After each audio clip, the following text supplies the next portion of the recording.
we're gonna start the talk now. Thank you all so much for coming. I'm Scarlett. I'm gonna be sort of in discussion with Ed Gillett, who is a journalist, an author.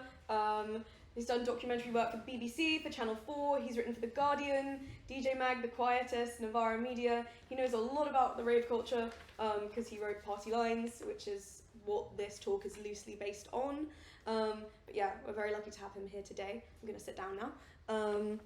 So I suppose starting off this talk, we should maybe discuss context for raves, so roots of like the rave scene in Britain. If you want to talk a little bit about that. Sure. Hi, I'm Ed. Nice to meet you all. Where does it start? Where's the starting point?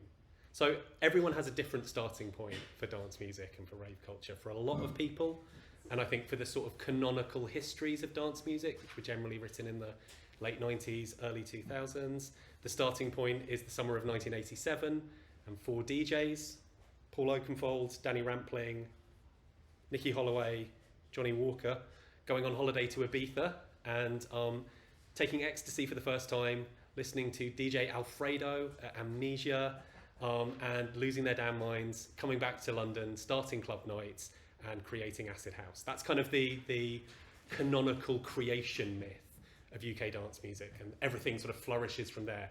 You get people going to the Hacienda and starting house nights there, and ecstasy spreading from London to the rest of the UK, and super clubs, the rest of it. But for me, and one of the reasons why I wanted to write Party Lines, which is subtitled Dance Music and the Making of Modern Britain, it's kind of a history of the ways in which dance music has shaped and informed British culture and politics over the last 50 years. For me, the starting point was much, much earlier. It goes back to the arrival of the Empire Windrush in the 50s and the first waves of Caribbean post-war immigration. Dance music is folk music, it's marginal music, fundamentally, and I think to understand kind of what it means politically and socially, you have to go back a little bit deeper than just kind of the first flushes of ecstasy and the arrival of what we would understand as rave. I think there are 2 kind of really key antecedents that I wanted to explore in the book. The first is a kind of post-war history of black sound system culture. So reggae and dub blues dances, which were illegal, unlicensed parties held in houses, communal civic spaces like school halls, because black people were excluded systematically from licensed venues in city centres. So that kind of emergent, improvisational use of space then gets translated to the rave scene 40, 30, 20 years later. The other really key kind of precursor to rave culture is the hippie counterculture, or kind of post-hippie counterculture, specifically the free festival scene of the 70s and 80s. On the surface, you listen to a band like Hawkwind, and they tend not to have anything in common with, Bicep, right? Like they feel like they come from 2 entirely different lineages and heritages. But actually, rave is fundamentally not about music, for me at least. It's about forming kind of alternative visions of society, of taking space without permission, of building alternative structures, of having the freedom to get off your face if that's what you choose to do. And a lot of that kind of psychedelic rock, that hippie, spacey counterculture of preceding decades is really kind of a template for a kind of proto-rave. The Stonehenge Free Festival in 1974, the only music on offer, interestingly, was electronic. A couple of guys with synthesizers playing all the way through the night with a crazy light show, which feels weirdly close to an illegal rave, right? But 20 years before we would really have any language to describe it in those terms. And then there are all sorts of other kind of political, contextual influences that feed into it. The 80s was a decade riven by political and social strife, from Section 28 to the miners' strike. Rave is absolutely a reaction to those kind of social and political conflicts from the decade preceding them. The legislating against and policing of social groups deemed immoral or undesirable, the policing specifically of queer venues, as well as kind of racially marginalised venues as well. All of those feed into what rave culture was when it emerged in the late 80s, early 90s, and gradually what it became between then and the present day. So yeah, it's really easy to create heroes for kind of cultural myths, right? It's very easy to say, this guy invented that. Paul Oakenfold is the grandfather of acid house or whatever. And there are understandable aspects of that. Like we all need kind of heroes to venerate. We all love simple myths and characters that we can see ourselves in. But there's also kind of a social, political and economic function in that as well.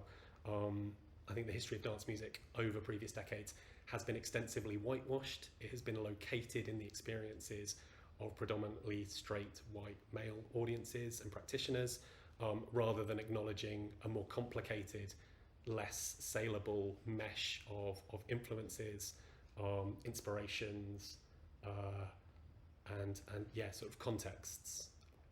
So yeah, it's for me, rave culture and dance music is kind of the fulcrum that the entirety of British society turns around, which might be a spicy take, but I genuinely believe that there is not an aspect of British culture that has not been formed in some part by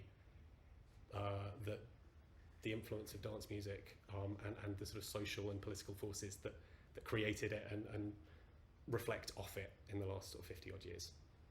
Sorry, that's quite a long answer, but I hope that kind of gives you a bit of a flavour of it. Could you give a couple of examples of the ways in which like dance culture and rave culture has influenced sort of British society today in like ways that you might not expect? So the sort of central part of the narrative of Party Lines is a piece of legislation which was passed in 1994 called the Criminal Justice and Public Order Act, which some of you may have heard of. It's generally understood as an anti-rave bill. There are specific clauses within it designed to outlaw unlicensed dance music events. So it specifically criminalises events with 20 or more people held at night in the open air, featuring music characterised by the emission of a succession of repetitive beats. It was the first time that anyone has tried to explain what dance music is in the statute books, let alone legislate against it. Interestingly, the band Autechre released a protest record just after the Criminal Justice Act was passed, which is programmed in such a way that no two bars have the same drum programming. And there's a little note on the record sleeve that says, this record does not contain any repetitive beats, so is legal under the proposed new legislation. However, we recommend that you have a lawyer and a musicologist present in the event of police harassment to confirm the non-repetitive nature of the music. So the Criminal Justice Act is often held up as an anti-rave bill, and there are anti-rave clauses within it. Part of it was designed to clamp down on a rise in illegal raves in general across the UK, and in particular the Castle Morton Free Festival, which happened on the Maybank holiday of 1992, attracted 30 to 40,000 people and 12 sound systems playing blaring nosebleed techno for a week solid, 24 hours a day. Rock on. You can sort of understand why the local villagers might have been moderately displeased at that, but also it was a reaction to a lack of provision for large-scale dance events legally, or just an attempt to stick two fingers up at authority, which is, in my view, generally always a good thing. But yeah, so this piece of legislation was brought in part to legislate against those big, large, unlicensed dance music events, but it was also brought in to deal with a far broader vein of British counterculture. So it brought in new powers to evict squatters. It brought in specific powers to make it harder for hunt saboteurs to operate, and increased police powers to shut down environmental protests. So the kind of anti-roads movement of the early to mid-90s was also a target of that legislation. More broadly than that, it banned the police officers' union and made it illegal for them to go on strike. It was the first codification of laws around the retention of DNA and CCTV evidence, both of which are hugely relevant today. And it also vastly expanded the police's powers to stop and search people without them being suspected of having committed a specific offence. So those powers, which were brought in to disrupt people travelling to raves in the early 90s, were subsequently used during the War on Terror to stop and harass Asian men suspected of involvement in nebulous kind of terrorist threats, even if they weren't directly suspected of specific crimes, and those powers are used today to stop young black men in city centres around similarly nebulous worries around knife crime. So powers that are brought in to stop ravers then get kind of repurposed to deal with the contemporary folk devils of subsequent decades. You also see in the Criminal Justice Act an economic and a cultural impact. So it's not coincidental that in the immediate aftermath of 30,000 person illegal raves getting banned, you see the rise of 5,000 capacity superclubs. So the Ministry of Sound, Cream, Gatecrasher, all come to the fore in the aftermath of the Criminal Justice Act, to some degree because the illegal competition had been cleared out of the way by new legislation. And there's a real shift in the way that dance music is viewed, understood, dealt with by the state. So it goes from being the harbinger of societal collapse to a central part of a good old-fashioned British night out. There's a really interesting shift that you see in the way that dance music is dramatised. So given we're in Oxford, it would be remiss of me not to mention the classic episode of Inspector Morse, when Morse's niece goes to an illegal rave and within about 30 seconds of her leaving has apparently committed suicide. So Morse investigates, enters the shadowy world of illegal raves. The producers got in Fantasia, actual rave promoters, to stage the rave scenes with Morse kind of wandering around, totally failing to understand this seedy, criminal, drug-riddled underworld. Jason Isaacs puts in an incredible performance as the evil scientist distributing drugs to Oxford youth. It's well worth a watch. And then within a couple of years of that, you have right at the other end of the scale in terms of dance music's kind of cultural, economic influence, you have Kevin and Perry Go Large, where Kevin and Perry go to Ibiza to, in their words, shag all the birds we want, and end up at Cream's Ibizan outpost. It's this total inversion of what kind of dance music means. And I think that the Criminal Justice Act is a really critical part of that societal, cultural, legislative, economic shift away from kind of late night dancing as this scary, sinister force, and it's embedding in the heart of kind of British culture. Sorry, again, rather long and slightly digressive, but yes. So looking into the commercialization of raves, and I suppose like media being the embodiment of this, like the changing attitudes of the media towards rave culture and the way that it's depicted in popular culture, could you talk a little bit more on that? Like you were talking about Inspector Morse and raves being seen as like places where people go and commit suicide, and then how a couple of years later you have movies where people kind of sort of take the mick out of it. So it's interesting, the very first newspaper reports about Acid House in kind of the summer of 1997 are uniformly positive. The Sun ran a reader offer selling smiley face t-shirts, and then I think the first death from ecstasy was in early 1988, so it's slightly after the first kind of Acid House night start up in London, and the Sun initially think that it's a new youth fad for the summer of 1987 that they can capitalise on. And then things very quickly shift, and it becomes a kind of something of a moral panic. There are sort of infamous tabloid cartoons. There's one story about raiding a party and the police finding ecstasy wrappers on the floor. It's still not entirely clear what that was. The people who got arrested said that it was confetti. That they basically put confetti, like they had like confetti thrown around on the dance floor. So there's this real sort of moral panic around the arrival of this new kind of cultural form, this new form of kind of socializing, powered to some extent by this new unknown drug in the form of ecstasy. I mean, it's easy to forget that at the time that Acid House first kind of breaks big in the UK, pubs were forced to close between 3 p.m. and 6 in the evening, right, and weren't allowed to open beyond 11 o'clock. It was very, very difficult to get licenses that ran late. The whole idea of what like social life looked like in the UK was very, very different to what it is now. So I'm not surprised that certain sections of society viewed the arrival of kind of dance music and early rave culture like it was some sort of alien technology beamed in from another dimension. There's a really interesting letter in the National Archives, which is an MP writing to the Home Office, because his uncle has had someone stage an illegal rave in like a corner of a field on his estate, and it's like very odd. This kind of the state's attempt to grapple with what this culture means. Like you can see in the letters that no one really understands what it is. There's a police report that describes it something like sort of electronic effects and weird vocals, and you really see that kind of reflected in media representations of dance music, which is almost always consistently, certainly through the 90s, less so today. But the influence of drugs has always been very close to kind of the popular understanding of how dance music and rave culture functions. And of course, drugs are a huge part of it, but they're not the only factor, and the readiness with which the two get associated, I think, speaks to a kind of a deeper societal angst.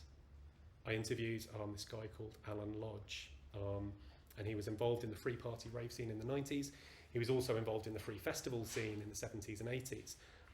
And his take was that arguments around dance music go back to conflicts between hunter-gatherers and farmers in like earliest Neolithic British prehistory, right? Like dance music is an expression of a vision of society and physical space where people move in an itinerant fashion through collectively owned space, use it as they see fit for a period of time, and then move on, right? Like a party is built at a place, a temporary zone is set up for people to enjoy themselves, and then it's dismantled and you move on. Versus a vision of society where every square inch of land belongs to someone, is their permanent sole property, and anyone who wishes to use it does so with their permission and with some kind of fee being paid for use of that space, right? It's a sort of fundamentally capitalist view of society versus a kind of fundamentally communitarian view. And you look at when you look at it through that lens, as one part in a conflict that goes back centuries, if not millennia, right? Like the story of Cain and Abel, right, is the story of a conflict between a nomad and a settled farmer, right? Cain has his fields, Abel drives his flock across them, Cain kills him. Like it's a metaphor for conflict between nomadic tribes and settled tribes, like in countless centuries BC. People locking off illegal raves is essentially the same conflict, just replayed in like very different forms. It was the same with, Hawkwind playing to a bunch of hippies in Windsor Great Park in the late 70s. It was the same with Elizabethan players being forced outside the bounds of the city and finding a little field on the edge of the town to set up their camp for a couple of nights, and for that to be a space where people went to revel. It's the same with kind of medieval and Renaissance festivals, particularly around Carnival, right? That kind of temporary assumption and control of space by the populace in defiance of the state, as a form of release, as a form of kind of collective expression. There's a really, really great book by a woman called Barbara Ehrenreich called Dancing in the Street. It's subtitled A History of Collective Joy, and it draws all these incredible links between like cultural collective expression in the present day. So there's a whole chapter on like Elvis as libidinal energy, or the carnivalization of sports, like a long digression on ice hockey, which is weird but super interesting, and connects it through like history of carnival all the way back to kind of ancient shamanic rites in kind of pre-agricultural human society. Interestingly, even though it was written in the early to mid 2000s, it doesn't talk about dance music at all, but it's incredibly relevant to this history. And yeah, wherever people have gathered to make a lot of noise and do naughty things, there are always people who are going to try and constrain and control and shut down those desires and those forms of expression. So yeah, when you see the Daily Mail worrying about like raves during lockdown, it's not necessarily about the music or the drugs or the people. It's something far deeper than that stretches back hundreds, if not thousands, of years. I suppose going back to sort of the moralization of raves, and given that we are the Psychedelic Society, we do have to mention drugs. It's in our contract. But looking at sort of the relationship between drugs and rave, because they might not be like intrinsically linked, but there is like definitely a link, and it'd be quite interesting to discuss and to delve into that a little bit. Like, how does it affect the music? Because in your book you discuss how shortages of drugs coming into the UK have affected the ways in which dance floors behave materially, and then also let's start with that. Yeah, sure. So I had a big argument with someone from Spiral Tribe about this. We were watching kind of footage of one of their parties, and I was talking about how the influence of MDMA on dance music and rave culture is, in my personal view, overstated, at least statistically, and I'll go into that in a second. And they, pointed at someone in the video clearly off their face, and like, no, look, everyone was absolutely battered. I was there. So there was a study in, I think, 93, 94, where they interviewed people involved in the Scottish dance music scene were interviewed, and 88% of them had taken ecstasy in the previous year. Although the cohort that they studied were DJs, promoters, and drug dealers, which feels like that last one might skew the numbers slightly. I think a much more objective statistical analysis you can take from the British Crime Survey, which is basically self-reported experiences of crime taken across a huge cross-section of the British public. I think it's like tens of thousands of people are interviewed every year. And if you track people who reported taking ecstasy in the preceding 12 months through that survey, it peaks in 2001, so slightly later, I think, than most people would expect, and it peaks at 1.8% of the British population. And even if you focus specifically on 18 to 24-year-olds, so the so-called chemical generation, that people were going out raving every night in the 90s and swallowing all the pills they could, 4.5% of that age group took ecstasy at some point in the preceding 12 months. So to put that in context, that's equivalent to a year's worth of people going to a Cream or a Ministry of Sound and taking ecstasy at least once, and nobody else doing ecstasy at all. So it's very clearly not a preponderance of people involved. And you talked to a lot of, again, the sort of canonical myths talk about the integral role of ecstasy in kind of understanding or experiencing dance music. You take a pill and then suddenly everything kind of comes into focus. But again, similar to the kind of canonization of straight white male DJs, I think there are some iffy contexts around that. So drug use statistically in that sort of period, certainly the use of ecstasy was much higher amongst white audiences. So if you link ecstasy and dance music, then other communities that were not taking ecstasy in quite the same volumes get kind of excluded from the canon by default in a way that I'm not sure is necessarily reflective of what was really going on. So there was an incredible scene in the mid-90s of daytime parties specifically put on by and for Asian audiences and artists, like around Bradford, kind of daytimer scene. And those parties were almost exclusively drug-free, almost exclusively alcohol-free. So if you kind of link the drugs to the music, then those kind of scenes, those kind of narratives kind of fall outside accepted dance music history. Even specifically with ecstasy, throughout British history, ever since ecstasy arrives on British shores in the late 80s, interestingly, the link for ecstasy coming into the UK, if anyone's seen Wild Wild Country, the Osho, Bhagwan Rajneesh's followers, when they got kicked out of Oregon, they all went to Ibiza, discovered ecstasy, set up kind of basically smuggling routes from some of the people that had ended up in Amsterdam, which is where like 3/4 of the ecstasy that's consumed in the UK is produced and was produced at the time. Smuggled it down to Ibiza and then smuggled it into the UK. It's like a weird little side story, which I just find really interesting.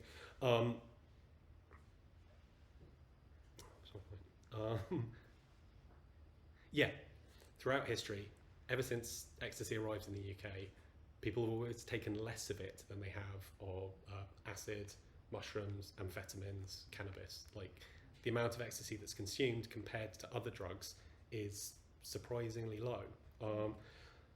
So for me, and people who were kind of there in the late 80s who I've spoken to, who said that they, you know, went out raving and weren't on drugs at all. For me, I think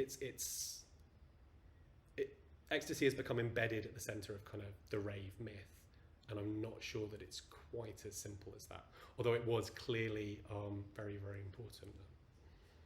To your point about shifting supply affecting how musical tastes changed. So initially, kind of acid house, early kind of rave music are accompanied by very, very pure ecstasy finding its way into the UK market.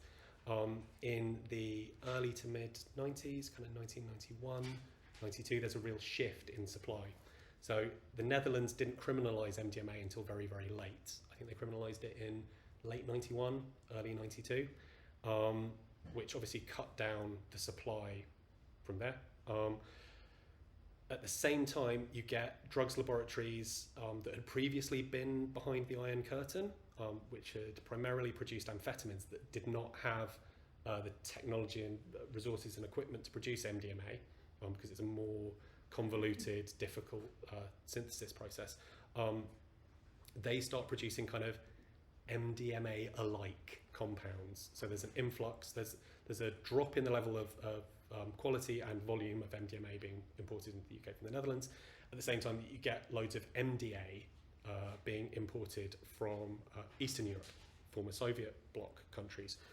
MDA has the same sort of amphetamine-like rush as MDMA, but has far less of the kind of empathetic, fuzzy glow. At the same time that happens, you get dance music itself getting harder, faster, darker, kind of leaning more into breakbeat hardcore, beginning to sort of edge towards jungle. Now, it's a moot point whether the drug taking influenced the music influenced the drug taking. Like, do people want to listen to darker music because their drugs they're on are less fuzzy, or do they seek out like less euphoric drugs because they're interested in kind of darker, harder, more intense music? Obviously, because these are illegal substances, it's very difficult to kind of dig into. Like, no one was doing market research on the illegal narcotics trade in the UK in the early 90s. The same thing happened again, interestingly, in the late 2000s. So there are two precursors for MDMA, chemicals that you can use to synthesize MDMA. The first is saffrol oil, which is made from sassafras, which is the bark of camphorwood trees. There is a raid in 2007 by, where is it?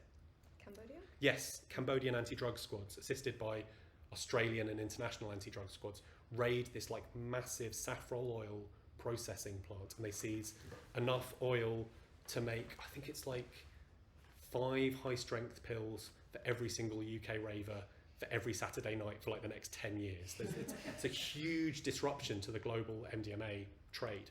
At the same time, the other precursor for MDMA is PMK, piperomethyl ketone, something like that.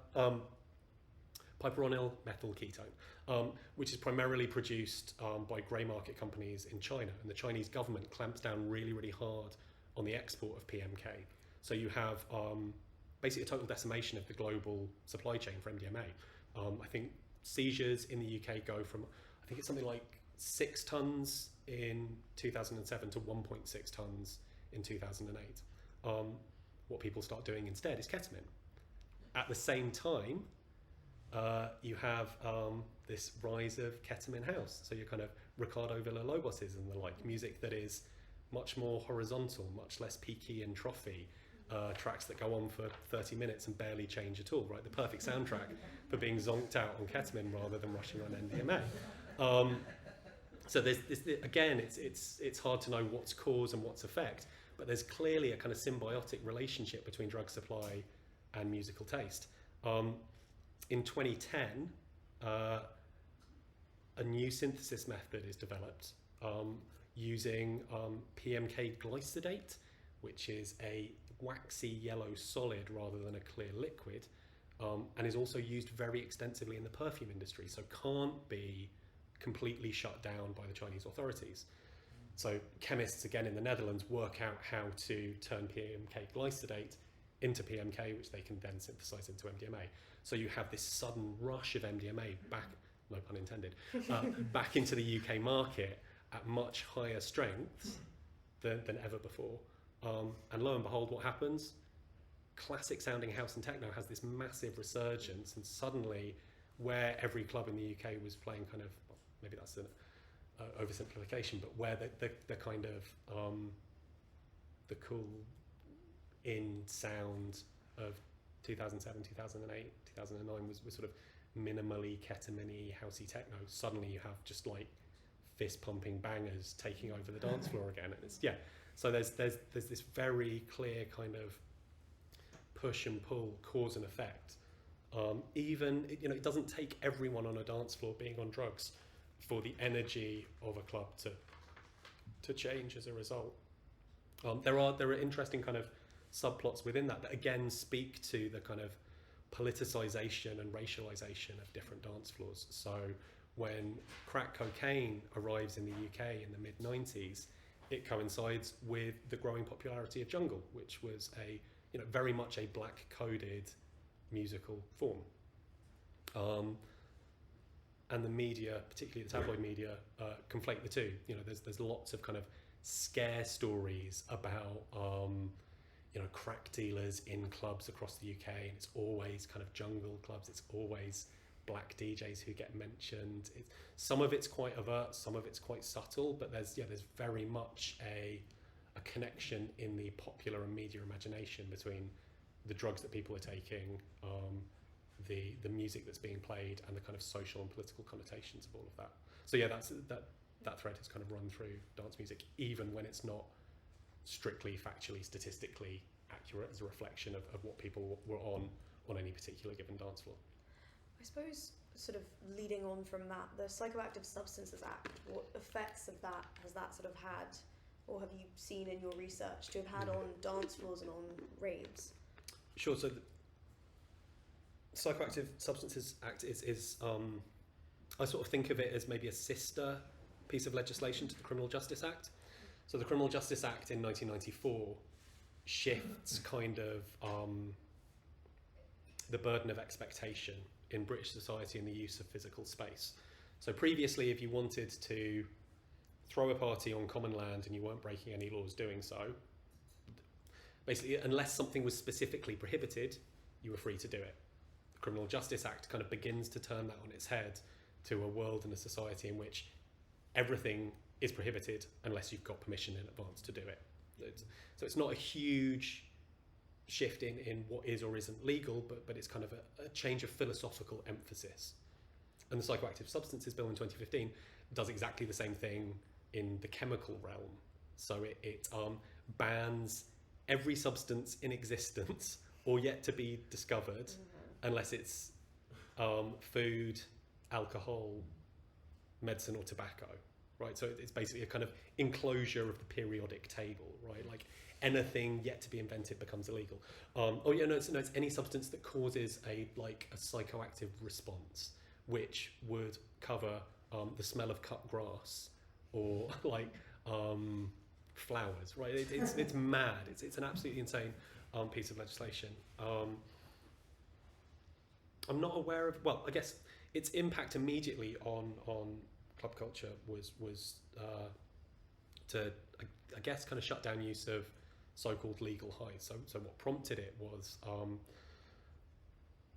drugs like mephedrone being illegalized. So substances that had been quasi-legal or operated in something of a grey area.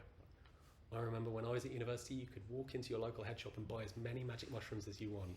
It was wonderful times. As each of those kind of substances or drugs becomes popular, they get legislated against. People tweak the formula ever so slightly, produce a new compound that is technically, chemically distinct and therefore not covered by previous legislation. and everyone starts taking that until that gets banned, and then people move on to the next thing. The Psychoactive Substances Bill was an attempt to head off that kind of arms race, and basically preemptively ban anything that anyone could possibly invent. How successful do you think that's been? Well, people have just gone back to taking MDMA and ketamine, and like if everything's illegal, then you may as well take the illegal stuff that you're familiar with. So ultimately, it hasn't really, there are all of these, attempts to legislate against drugs, to increase penalties for drugs, to change the classifications of particular drugs, and demand and use continues to go up and up and up. It's the same. I mean, it's essentially the same as the politics of prohibition, right? It didn't work in the 20s in the US with alcohol. It doesn't work in the 2020s in the UK with drugs. It never has done. It's interesting, actually, how many high-profile politicians become terribly keen on decriminalisation the instant they retire. So, Lord Charles Faulkner, who was Attorney General under Tony Blair, William Hague, the former Conservative leader, they're all pro-decriminalisation. They all recognise that the war on drugs has failed, but it's politically untenable for them to do so while they're working politicians. It's all like it shifts as soon as they're not bound by the expectations of the media and their party.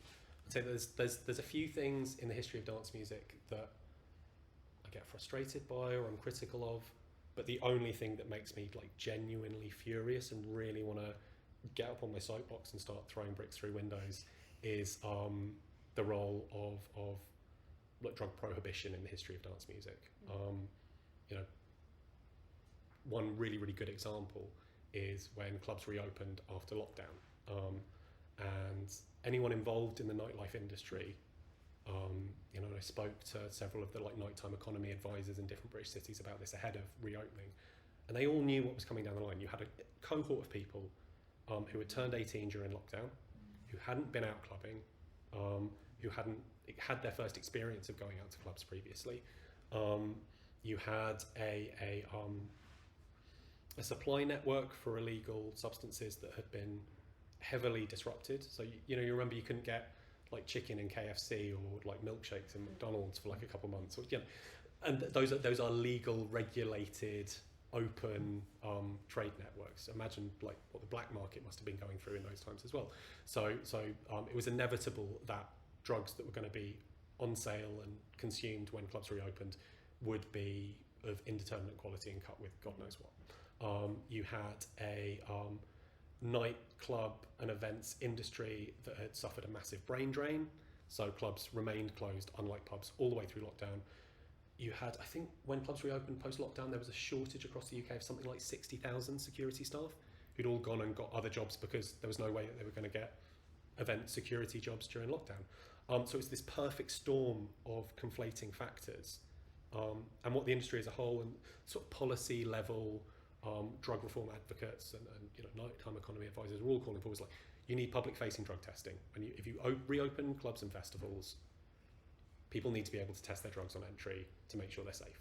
That's what you need to ensure that you can reopen clubs safely in terms of these conflating factors. And the government sat on their hands, didn't do anything. First weekend the clubs opened, 3 people died in Bristol from drug overdoses. It's a really, really simple cause and effect relationship. The government and the media refuse to do anything about drug harm reduction, and like young people continue to die because of it and have been dying for 30-40 odd years because successive governments and successive editors have been too cowardly to face down like middle-aged middle English constituencies on an issue that they know nothing about. So sorry, that's me getting on my soapbox. That in particular is the issue that really, because if a club is bad, a club is bad, or if music is boring, music's boring. But there are aspects of this culture where people literally die in avoidable ways, and that should be a source of concern for all of us. I think if you enjoy dance music, and certainly if you are involved in working within it and profiting from it, then the role of drugs in that culture, not in a kind of subjective experiential way, but in a structural economic political way, should be an issue of like really, really serious attention and concern and focus for everybody. And moral as well. Yeah, I mean, the morality of taking drugs personally, I don't have a huge view on, but certainly the morality of like how your choices affect others, I think is perhaps under discussed within the dance music scene. I suppose moving on to like raving and dance music today, looking at what it looks like today post-COVID, also maybe talking a little bit about raving during COVID, because there's been some debate as to whether or not rave experienced a resurgence under COVID. We were talking about this before. If you'd like to touch on that a little bit. Sure. So pretty much regularly as clockwork, roughly every 9 months, there will be a broadsheet newspaper article about the return of illegal raves. I don't know if anyone else has noticed this, but it's really obvious to me.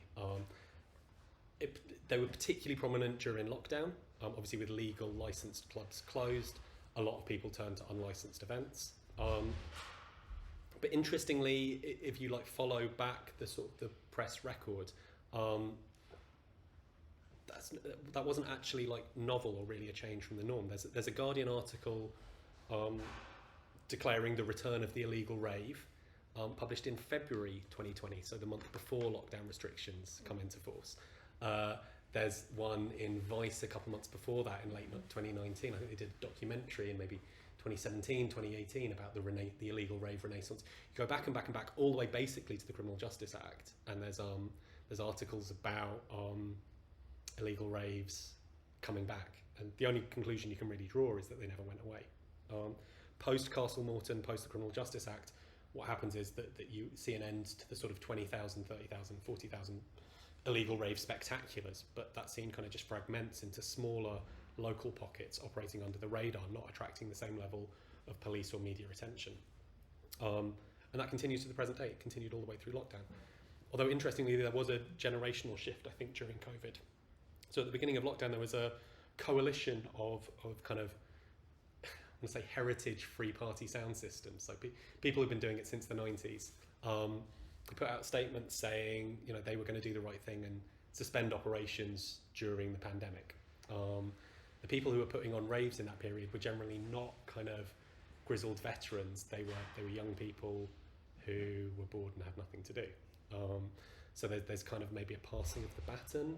There was also, I think, quite a lot of misrepresentation, certainly in the media, of what a rave actually is. So quite early on in the first lockdown, there was this huge gathering in Manchester that the media uniformly reported as a rave. And you look at footage of it, and it's two like kind of monitor speakers with like cardboard cutouts of the Angry Birds on the front of them. It's just like really, really weird. It's like barely even counts as a sound system. People are kind of just like standing around chatting, looking at their phones. Nobody's dancing. It looks just utterly vibeless.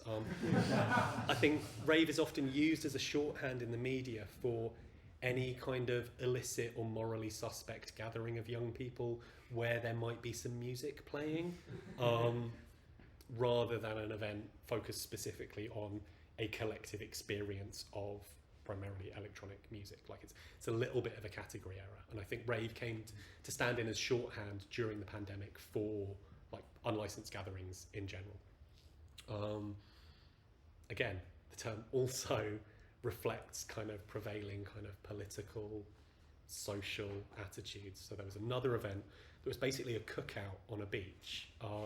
It was like it was a black chicken shop that had organised it, and it was almost exclusively black audience going to the beach and having a barbecue during lockdown. You can debate the morality of that as an action, but it definitely wasn't a rave. But it got described as a rave in the media simply because it was, suspicious types, and maybe someone had like a Bluetooth speaker or two. Like it's rave ends up as shorthand for sort of wider social prejudices and stereotypes, even when like the hat doesn't fit. So I'm quite skeptical of a kind of illegal rave renaissance during lockdown. I think what's interesting now is the cost of living crisis and how that's affecting consumption habits. So there were statistics published yesterday. I can't remember the exact figures, but there was quite a noticeable drop in attendances at clubs. So the number of licensed late night venues across the UK has been dropping quite consistently for probably a decade and a half now. The pace of decline has stalled and accelerated at various points, but the UK lost, I think, something like 125 independent late night music venues last year alone. And now the numbers of people attending the remaining venues are beginning to drop as well.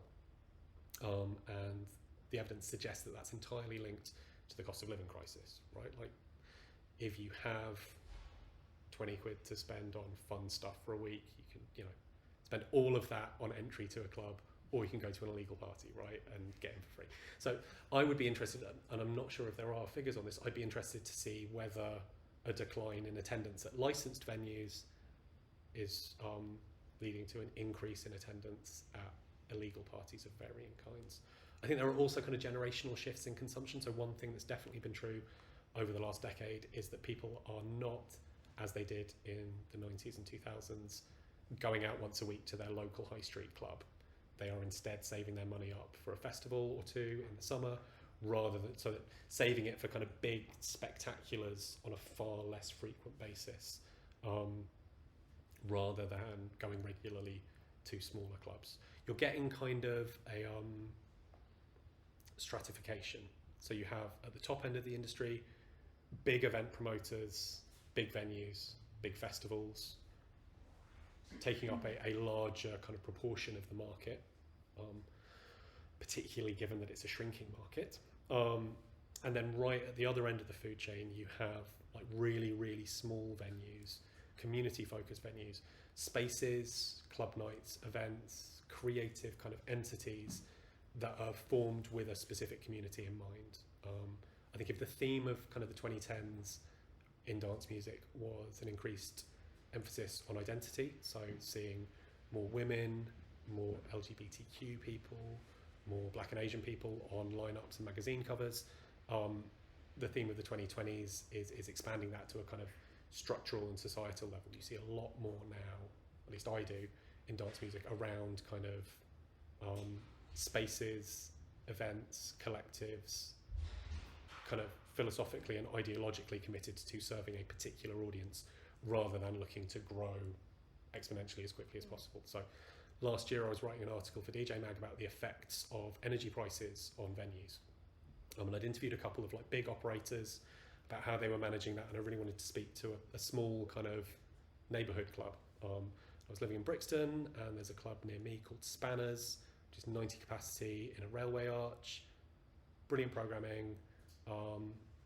I wouldn't have known about it if I hadn't been local, and I emailed them and said, hey, big fan of your club, love to chat to you about this. And they replied saying, we don't talk to press ever, nothing personal, but we have no interest in expanding our profile in being anything other than we are, which obviously as a journalist trying to write an article was incredibly frustrating, but really interesting, right, in terms of communities wanting to like structurally like not give themselves an option to sell out or to change. There are other collectives like Pussy Palace, which is a queer LGBTQ party in East London, Daytimers, which is a festival and event series catering specifically to South and Southeast Asian artists and audiences. Interestingly, when I interviewed them, they were very, very clear that like music was not the end point for them. So, they had this massive hypey moment a couple of years ago where they threw a party for Boiler Room and it went massively viral, and lots of the DJs that played at that were able to kind of leverage pretty big careers for themselves off the back of that. And they were like, yeah, that was fine, but actually what we're interested in is building a much wider ecosystem. So they run, skills sharing workshops and like education and training. They're focused much more on kind of dance music as an entry point to thinking more holistically and widely about how communities come together, how they experience things creatively, how they share joy on the dance floor and then use that to kind of power all the other stuff they're involved in. So that to me is, I think that's where kind of the shift is. You have this growth at the top end of the industry, your Printworks and your AEGs and your, big multinational venue owners and promoters kind of taking up statistically quite a large part of the industry. And then you have kind of much more interesting stuff happening at a much, much smaller scale defiantly kind of catering to quite narrow geographical or identity-based communities, or just people who share an interest. I did a talk last year, and these two like very excited 20-year-olds came up to me and were like, "We've started running GABA nights," just because all our friends love GABA, and we started running it, and like there were 10 of our friends there. And then when it got to like 25 people, we were like, "No, this is sold out. It's too much." And so we just stopped it. And I love that they just like they created it for a really specific need, and then when it changed from the thing that they designed it to be, it wasn't worth doing anymore. And I think that's kind of ideologically where I see kind of dance music in the present moment and where I see it going. Like it's moved from this kind of mass socio-political cultural movement that it was in the 90s, to one where that influence and effect and importance is kind of diffused across society in lots of tiny little pockets that are no less important to the people in the room than Castle Morton was to the people who were there, no less creatively, politically inspirational. But yeah, they kind of operate below the radar. They don't necessarily aspire to be anything that they're not. Okay, so we've ran a little bit over in terms of this part of the Q&A, but I'd like to open to the floor now. If anyone has any questions, I think potentially for the next 20 minutes, hopefully we can go a little bit over. But yeah, the gentleman at the back, if you'd like to ask a question. Just a question, you spoke about this, the way dance music and drug culture is linked. I'd love to know your thoughts on what's happening at the moment, because I'm a DJ and I keep finding myself wanting to play sort of kind of hard techno, and I'm surrounded by people that are more interested in melodic, and I'm wondering if that's maybe the ketamine more dominant. I don't actually have up to the minute statistics. I mean, I think one thing that's interesting for me at least is that generationally young people today are far less interested, or at least say that they're far less interested in drug taking than they were in the 90s. You know, it's a little bit of a cliche that Gen Z are more interested in kind of wellness and taking care of themselves. Maybe not true of this particular audience, but yeah, that does seem to be something that's real in terms of the numbers. How that's impacting on drug consumption in a club context, I'm not 100% sure. In my personal experience, I don't see clubs as any more or less drug infused than they were a generation ago. I don't see them as any more or less sordid than when I first started going out dancing. I think one change that is interesting is a kind of broadening of appeal. So you have an increasing number of daytime events now, which you didn't really get 20 odd years ago. And it's interesting to go to one of those versus the late night event and see how that affects the demographic of people attending. So I recently turned 40, so I'm kind of in the middle. I was too young to really be going out raving in the very early days. But I'm also a little bit older than people who are really kind of embedded in the culture right now. And you can see at those daytime events kind of the span of ages all the way through. You get your kind of, you know, late 50s, early 60s even, people who, you know, clearly been on it since about 1992, who've like, you know, got their friends to look after the kids for an afternoon while they go and watch Jeff Mills. And then you've also got like your 19, 20-year-olds like going out clubbing for the first time, you know, able to get permission from their parents to go and do it because it's in the daytime rather than like 4 in the morning. So that kind of broadening of appeal, I think, is really, really interesting. And obviously that inculcates a different approach to drug taking. But then you also have like late night events going on in much the same way that they were 20, 30 years ago. And when you go to those, they feel very, very similar in kind of hedonistic intent and chaotic potential to events like 20, 30 years ago. So again, I think it's the sort of diversification and stratification of clubbing. There's a club for everyone now, right? Whether you are like rave casualty uncle or like first timer or like right in the middle of it, you'll be able to find something, I think, that caters to you. So yeah, maybe you should maybe you should think about playing hard techno at a slightly different club. Maybe that could be the solution. Okay, next question, Dylan. How do you think social media has affected rave culture? And do you think it's made this kind of diffusion of kind of small, like ideological focused raves more likely, or do you think it's made rave culture kind of more? Has it grown, or is it? Yeah, it's interesting. So I think one of the things that's really interesting that I talk about in the book is not necessarily social media specifically, but the idea of the dance floor as a place where you're seen, or a visual space, I think is really interesting. So that's the influence not only of social media, but also platforms like Boiler Room, right? So there's, and also I guess the rise of spaces like the superclubs. You look at old rave footage from the late 80s, early 90s, and everyone is facing in all directions. And then somewhere in the mid 90s, it shifts so everyone's looking towards the DJ.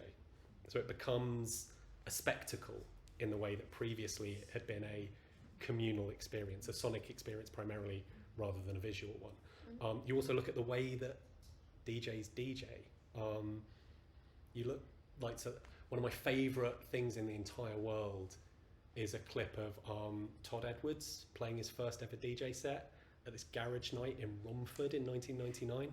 So for those of you who don't know, Todd Edwards had been a New York garage producer in the mid 90s, hadn't really been super successful in the US, and then in the late 90s, as like speed garage became a thing that then turned into UK garage, UK producers and DJs picked up on all these records he'd made like 5 or 6 years earlier, because he'd used like a particular kind of style of like chopping up samples that meant that they still sounded good and not chipmunky when you pitched them up to +8 and played them at 130 BPM. So he became this kind of like sort of mysterious figure in UK club culture, this guy who'd made this incredible records earlier in the decade and then essentially kind of disappeared.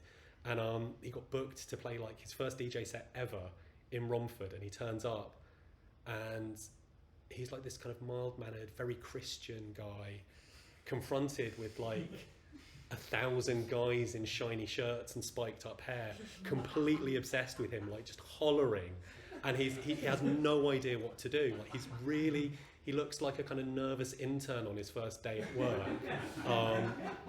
And it's absolutely fascinating. Like there's no sense of performance. There's no sense that he has any idea what he's supposed to be doing.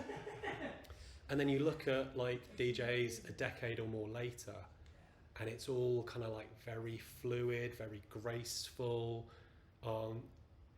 very aware that you're being watched, you know, wiggling the faders without actually doing anything, having this sort of like vaguely performative sense of busyness behind the decks. The whole grammar of performance has changed, and I think that's a direct result of social media in part, of video-based content platforms becoming kind of the primary dissemination method for dance music, as opposed to like audio-only mixes or pirate radio or whatever. And also kind of the marketability of dance music, so that video content being used as a marketing tool for nights, for brands, for artists themselves. So yeah, the visual mediation of dance music, I think, plays a huge role in shaping kind of how that culture develops. Like, it's not something that I cover in the book, but there's also like the people behind the decks have like diversified massively in 20 years, but in other ways they've also kind of narrowed. Like you look at DJs in the 90s and early 2000s, and they were very clearly not, how do I put this diplomatically, they were not brands. Like, you know, they look like sort of middle managers, right? Like there's not a sense of them as you know, people that you would necessarily aspire to be. Whereas now, like, successful DJs invariably are photogenic. They have a certain story to them that is sellable in a way that maybe they wasn't such a key kind of part of building a career as a DJ 20, 30 years ago. And yeah, social media is very much at the heart of that. So it does shift it. I don't think it changes the fundamental kind of experience of being in a club. Well, potentially. It was interesting, I was chatting to a friend about Printworks. I don't know if anyone went to Printworks when it was open, but it's this very narrow, very tall space I was chatting to a friend about it, and I was like, I wonder why they went for that. Was it just to be like different? Because normally clubs are like low ceilinged, maybe broad, like basement like. And he was like, yeah, well, it's because of portrait mode, right? As soon as everyone starts holding their phones vertically, of course you get vertical club spaces, which I hadn't really considered, but actually makes perfect sense, right? That it's catering to that particular like narrative, storytelling, consumptive trend. Okay, next question. Harmon? Yeah, thank you for such a holistic talk, touching on the various parts, economically, politically, and the role of race and culture in Reagan culture generally. I was kind of thinking about the correlation that you made between MDA and the music becoming darker. And earlier today, I was reading Black Wave on Eflux, and one of the articles by one of the writers, Alexander Vahile, kind of talks about the music becoming darker in correlation to the whitewashing of the music in Berlin, and how the melodic and black femme voices that were predominantly in like earlier techno music were sort of like moved to the periphery because they were considered too mainstream. And Berlin had this whole wave of like, okay, this thing started in the words of Vahile, like they put it, something along the lines of like, all the like techno started in Detroit, but like now it's our thing, and like this is something that we're doing and remaking, to the point that they started spelling techno with TEKKNO instead of the CH. But yeah, so I'm kind of thinking about this sort of like racial othering that's happening and is currently happening as well, with like what kind of music is still underground and what kind of music is too mainstream.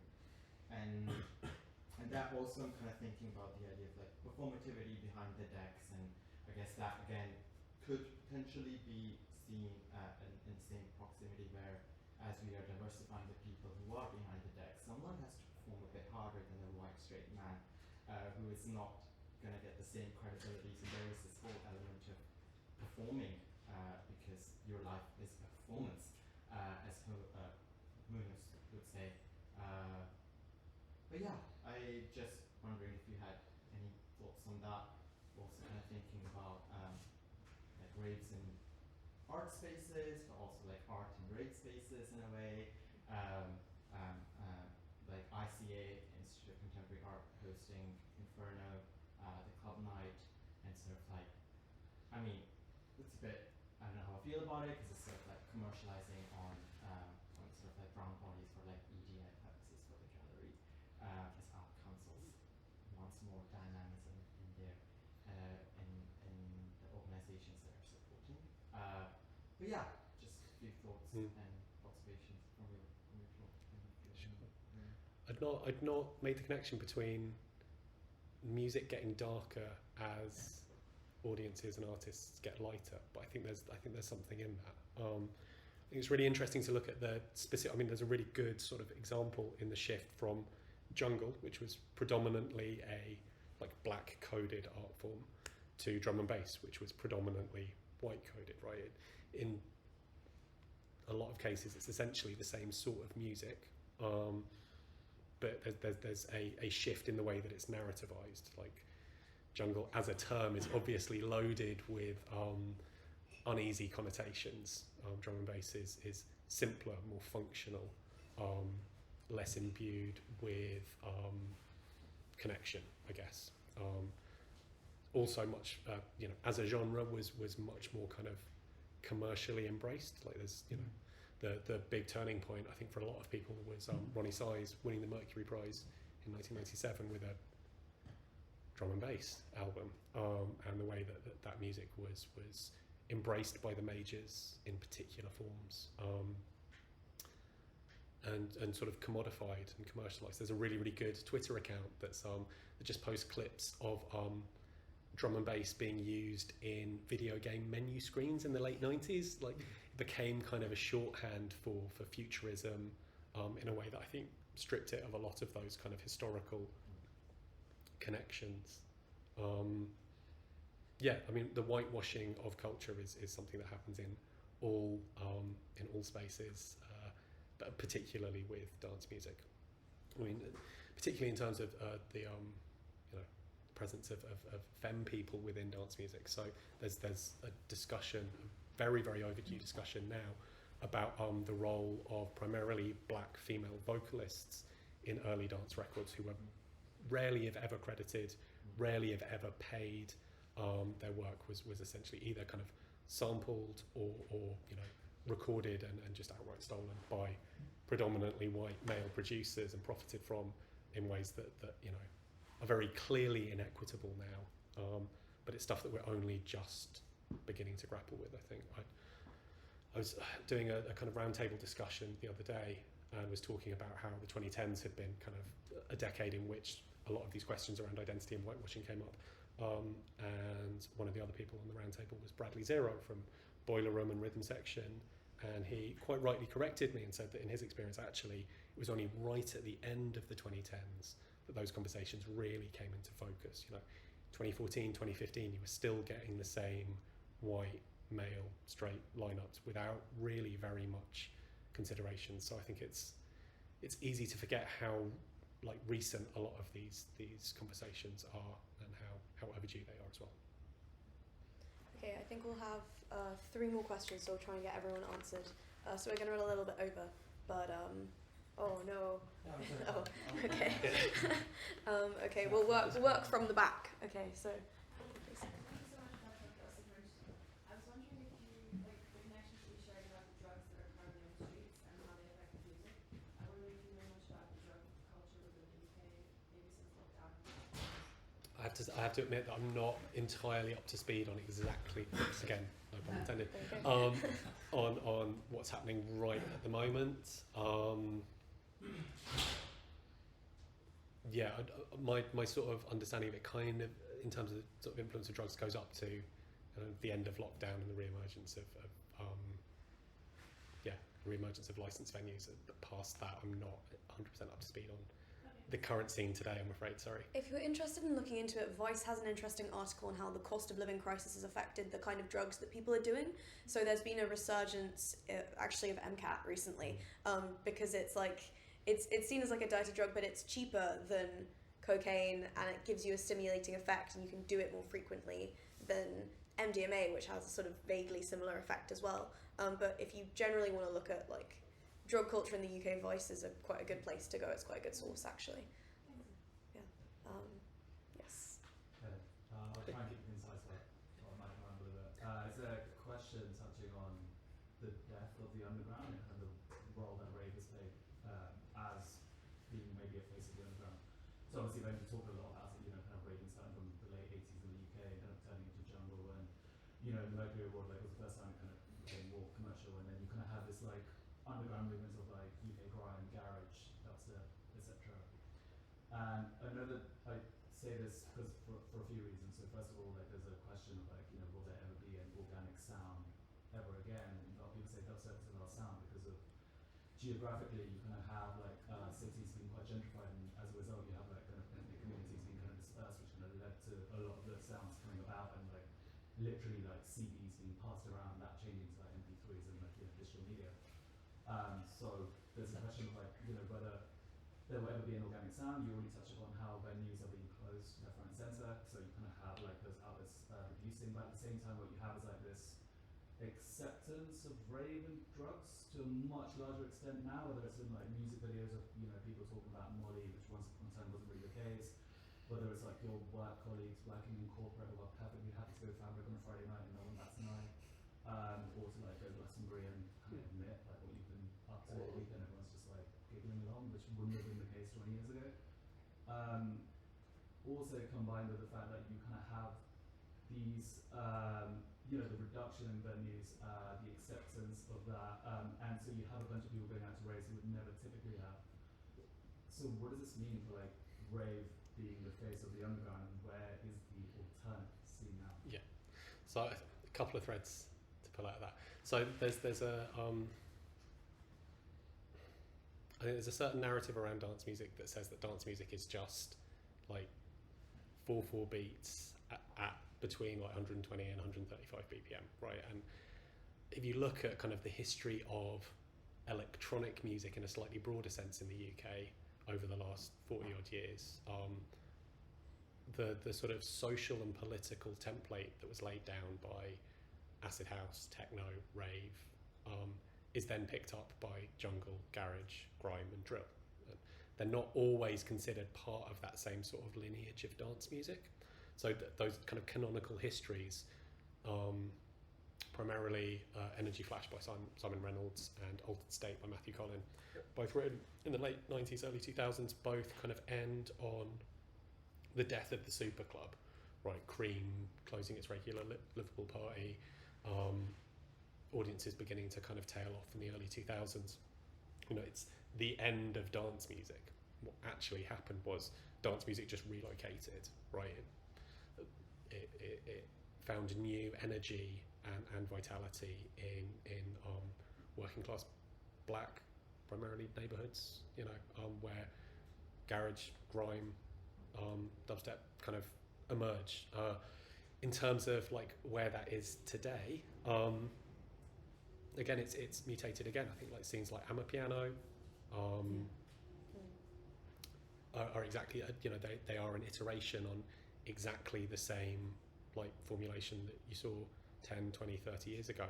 Exactly like garage and grime, the Amapiano scene, the deep tech scene is not given the kind of media attention or commercial support that it could benefit from or potentially deserves.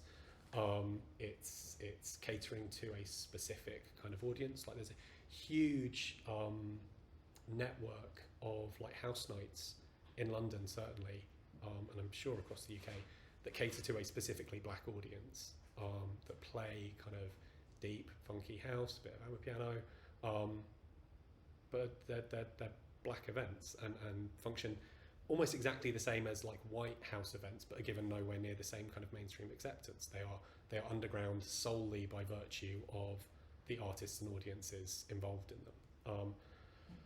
And that cycle between kind of overground and underground, I think, is perpetual, right? Like you see it over and over again. A scene starts off catering to a small kind of insular community.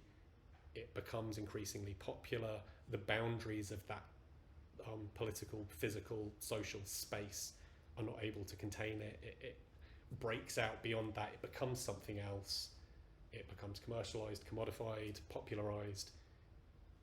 It loses that connection to its roots, and something else emerges in the kind of the gaps in between to replace it. I don't think that process is ever going to end. I think the nature of it shifts, and certainly the internet has been a huge factor in that. So, you know, scenes like Amapiano, scenes like GOM, are international scenes, right, with producers and artists and audiences dispersed all over the world, but sharing kind of a common cultural currency, in exactly the same way that communities were perhaps more geographic 20, 30 years ago. So I don't think the underground can ever die. It just mutates, and it might mutate in ways that mean that people who have a particular understanding of what the underground is don't recognise it as such. It's the same thing with like Guardian opinion writers writing the piece that they write once every 9 months. They do the, oh look, illegal raves have come back, and then, oh, but where have all the protest songs gone? And are you not listening to UK drill, right? Like people have very like particular understandings of what culture is and isn't, and actually if you maybe broaden the perspective slightly and look at how this stuff like functions socio-politically rather than what it sounds like, maybe it's tenuous to say that UK drill is doing the same thing as Hawkwind was, but actually they do kind of connect. They do reflect a kind of underground counterculture in just in different spaces and for different generations. Okie-dokie. And last question. Yeah, so first of all, thanks for the great talk. I assume you must have to go to like tons of raves to do your research. But, I'm wondering, in terms of new technologies, and you're talking about rave culture in the socio-political spectrum, but I work in sort of like the VR space and technology and things, and some people have tried to do raves in VR and stuff. Do you think that kind of thing will ever be accepted or see widespread appeal, or and then also the question of music being generated not by people and communities necessarily, but by AI and that kind of thing. It sort of seems to undermine a lot of the socio-political context which you've richly described in the history of rave culture. But how do you see that progressing in terms of new technologies into the future? Sure. So I'll mention a couple of things that I go into in the last chapter of the book. So there was a lot of noise during lockdown around the Culture Recovery Fund. I don't know if anyone remembers that. It was the specific pot of money administered by Arts Council England to support cultural venues and operators that were unable to function during lockdown. Originally, when it came to music, that fund was not accessible by nightclubs, DJs or promoters. There was a specific stipulation that said that only spaces where live music was performed counted for the purposes of funding and support. And there was a big campaign by the nightlife industry to expand it to clubs, which was ultimately successful. But I think that's somewhat indicative of governmental structural support for nightlife as an art form. What the Arts Council did fund, and what I went and experienced at the National Theatre, was a VR experience recreating the first-hand experience of going to a rave in Coventry in 1993. So you strap on a like VR headset and you're in like a Vauxhall Astra going down the M25, and or you're like in a sort of teenager's bedroom with rave flyers everywhere, and then you're in the police anti-rave squad headquarters. I mean, it was fun, but it was interesting to me that, like, firstly, that the Arts Council would deem that kind of reified, historicised vision of rave culture suitable for funding, a sort of virtual, preserved in aspect version of it, as opposed to the kind of living, breathing culture as it exists now. And secondly, that someone wanting to experience rave culture would spend 15 quid on a VR experience rather than just going to a club. So that for me was interesting and confusing about the way that VR kind of intersects with the historicisation of dance music. I do think looking forward in the future, VR is going to play an increasingly important role, and I think dance music is kind of uniquely vulnerable to it. Right, like your average industrial techno 12-inch is incredibly like simple in its construction. It's synthetic by design, and it's incredibly functional. Like all three things which should, at least theoretically, make it very easy for an AI to replicate those sounds in a way that are largely indistinguishable from the creation of a human artisan. Right, like if you feed a learning model with like every single Detroit techno 12-inch ever made, like it will not take that AI very long to work out the common like elements between them and just pump out infinite Detroit techno forever and ever. You think about that, and you think about advances in like hologram technology. I don't think it's going to be very long until we get like Larry Levan reanimated to play live at your local mega club, right? Like, because it serves the interest of the promoters not to have to like buy flights in a hotel. I don't think that is very far away, and I think the implications for how we understand and experience dance music are going to be really profound. Like we already have a glut of content. Someone from the Featured Artists Coalition that I was talking to the other day was telling me that in something like, and I'm probably mangling the numbers here, in 2002 there were 33,000 albums released in the US. Last year there were 1.8 million. So there's this huge kind of uptick in technology, making it easier to create, produce, promote, distribute music, whether dance music or any other form. I think AI is going to exponentially increase that kind of lowering of the barrier to entry in terms of producing music. I think it's going to alter kind of the possibilities for DJ-based performance. I think it's also going to for people who are interested in rave's socio-political aspects, I think drastically increase the importance of that kind of local community focus, right? Throwing a party with people whose names you know will take on a rarity and a meaning that you will lose if you are in a 10,000 capacity Enormo Dome with an AI DJ, right? Like I think it will shift kind of the balance of interest and cultural power in quite interesting ways. The other one that I think goes alongside AI and VR is climate change, as the other kind of big destabilizing, disrupting kind of force in within most of our clubbing lifetimes. I think the idea of an international superstar DJ will become increasingly socially unacceptable, if not economically impossible, right? Jetting people halfway around the world to play records for you, like I think it will become harder to justify, and I think that will again shift our expectations of what DJ-led performance will look like and the importance of kind of small local communal scenes. Okay, all right. That brings us to the end of our talk. Thank you so much, Ed, for coming. It was